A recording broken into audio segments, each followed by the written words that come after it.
কতবার যে আমি তোমাকে স্পর্শ করতে গিয়ে গুটিয়ে নিয়েছি হাত, সে কথা ঈশ্বর জানে। তোমাকে ভালোবাসার কথা বলতে গিয়েও কতবার যে আমি সে কথা বলিনি, সে কথা আমার ঈশ্বর জানে। তোমার হাতের মৃদু কড়া নাড়ার শব্দ শুনে জেগে উঠবার জন্য দরজার সঙ্গে চুম্বকের মতো আমি গেঁথে রেখেছিলাম আমার কর্ণযুগল।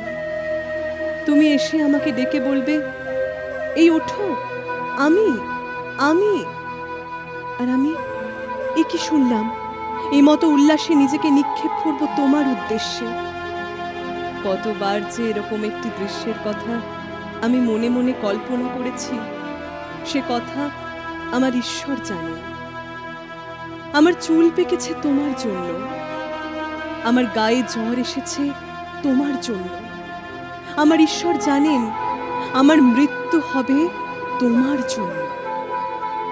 তারপর অনেক দিন পর একদিন তুমিও জানবে আমি জন্মেছিলাম তোমার জন্য, শুধু তোমার জন্য।